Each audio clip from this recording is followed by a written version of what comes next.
Hallo, grüß euch, hier ist Inga. Ich hatte so richtig Lust, mal wieder etwas Geometrisches zu machen und zu malen. Und das Ergebnis seht ihr hier.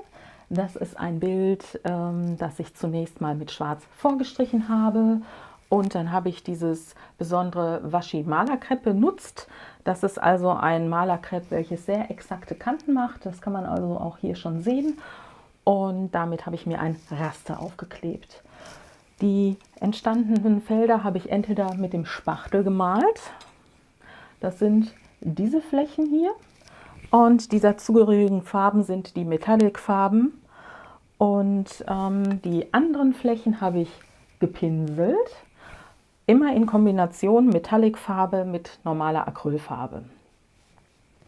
Da Metallic-Farben einen wunderbaren Glanz haben, habe ich mir überlegt, dass also auch die gepinselten Flächen noch ein zusätzliches Finish bekommen, und da habe ich dann ein fluides, glänzendes Medium aufgetragen. Ja, und wie das alles entstanden ist, kannst du dir in dem Video angucken, und ich freue mich, wenn du gleich dabei bist. Wir sehen uns!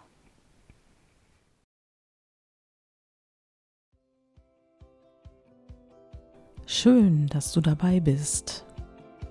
Meine Leinwand, die ich mir heute ausgesucht habe, ist quadratisch und 40 x 40 cm groß. Zunächst grundiere ich diese mit einem breiten Flachpinsel in Lampenschwarz. Ich benutze anschließend einen Föhn, weil ich etwas Besonderes mit der Leinwand vorhabe. Auch die Ränder werden heute angemalt. Das ist mein gelbes Washi-Malerkrepp. Mit diesem klebe ich zunächst die Ränder der Leinwand ab. Ich drücke das Malerkrepp auch fest an.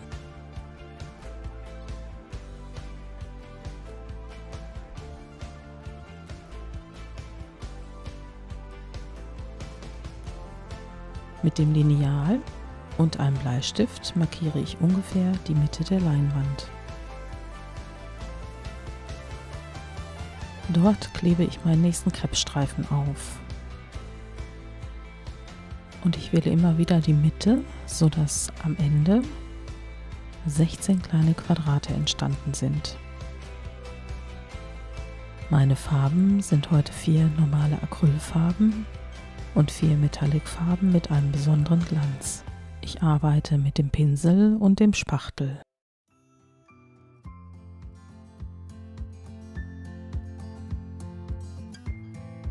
Zunächst trage ich Reichgold mit dem Spachtel auf.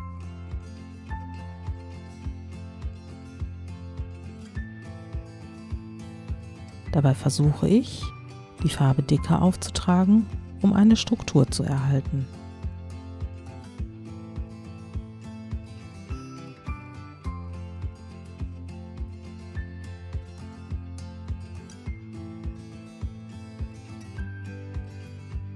Das Burgunderrot wird mit einem kleinen Flachpinsel aufgetragen. Hierbei behalte ich immer eine Strichrichtung bei. An den Rändern mit dem Malerkrepp gehe ich ein paar Mal mit dem Pinsel drüber.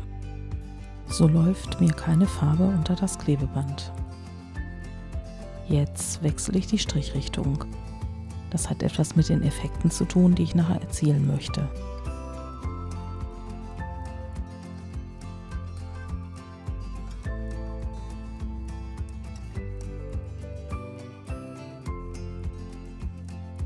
Gleich ist meine Grundierung in Burgunderrot fertig. Dann trockne ich sie mit dem Föhn. Getrocknete Acrylfarben sind grundsätzlich dunkler als nasse Acrylfarben. Hier bereite ich jetzt das Verblenden von Burgunderrot und Reichgold vor. Ich trage das Burgunderrot zur Hälfte auf und beginne mit dem Reichgold auf der anderen Hälfte.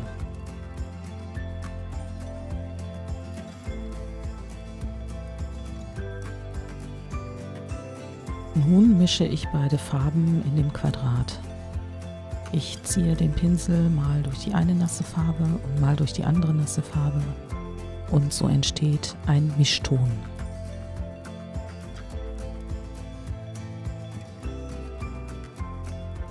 Das wiederhole ich so lange, bis mir der Farbton gefällt.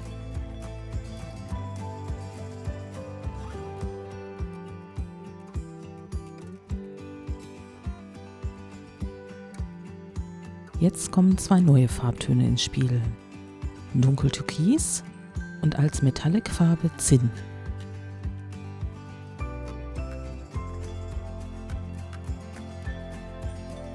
Zinn trage ich wieder mit dem Spachtel auf. Die kleinen Lücken, in denen das Lampenschwarz hindurchschimmert, habe ich mit Absicht nicht gespachtelt, weil es später interessanter aussieht.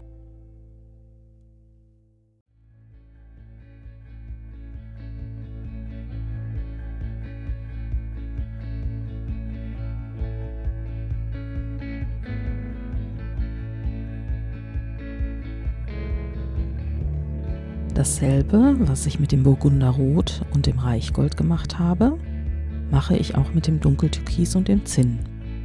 Ich verblende beide Farben miteinander.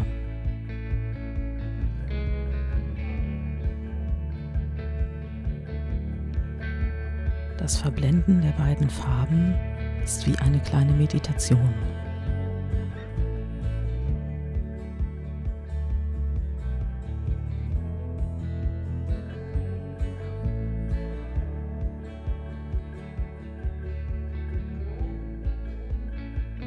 Das Grüngold von Winsor & Newton ist sehr transluzent.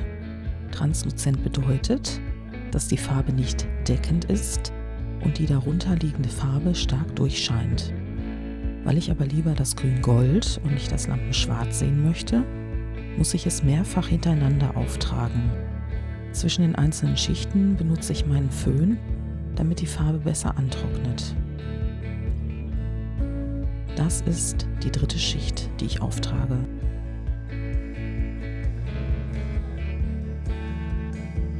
Zum Grüngold kombiniere ich den Metallic-Farbton Bronze von Amsterdam Acrylics. Beides ergibt eine sehr schöne und sanfte Farbkombination. Da wusste ich einfach nicht mehr, welche Farbe ich wo auf dem Pinsel habe. Deshalb gucke ich ihn mir lieber nochmal an.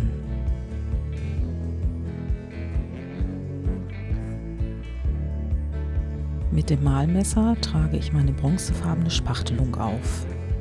Mir gefällt auch die Kombination zum benachbarten Quadrat in Burgunderrot und Reichgold sehr gut.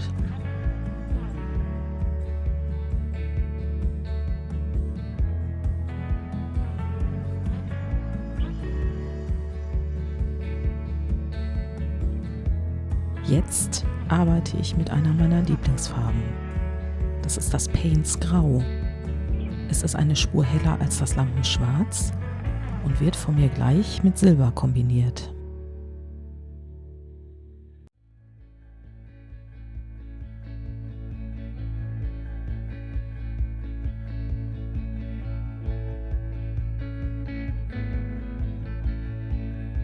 In dieser Kombination sieht man den wunderbaren Helligkeitskontrast von beiden Farben.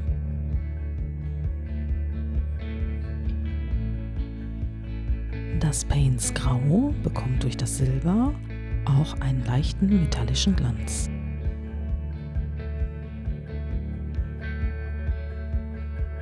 Das letzte freie kleine Quadrat spachtel ich mit Hilfe des Malmessers in Silber.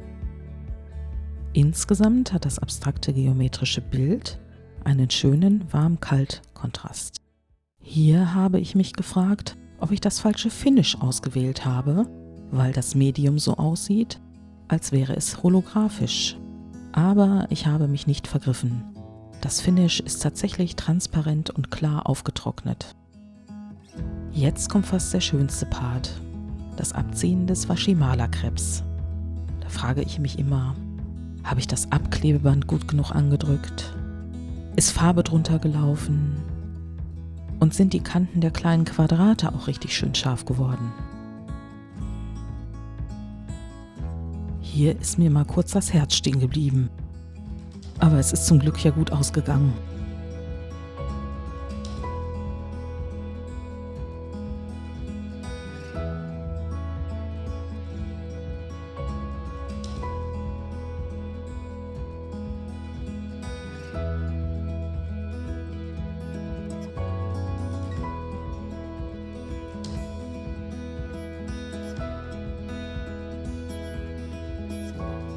Hier reißt zwar das Malerkrepp ein, aber ich kann die andere Hälfte rückstandslos entfernen.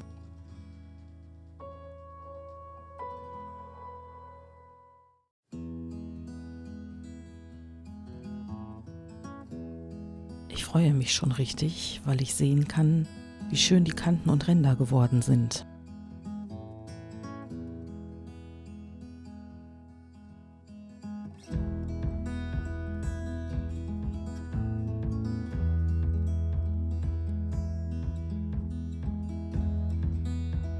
Endlich! Der letzte Streifen wird abgemacht.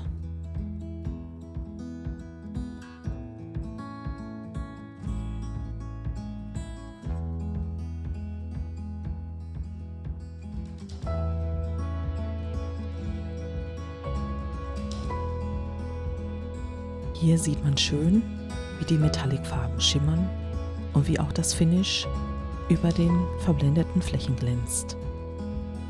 Selbst die kleinen Quadrate ohne zusätzliches Finish haben einen wunderbaren Glanz. Wie hat dir das Video gefallen? Schreibe das gerne unten in die Kommentare. Und wenn du meinen Kanal noch nicht abonniert hast, dann kannst du das jetzt kostenlos machen.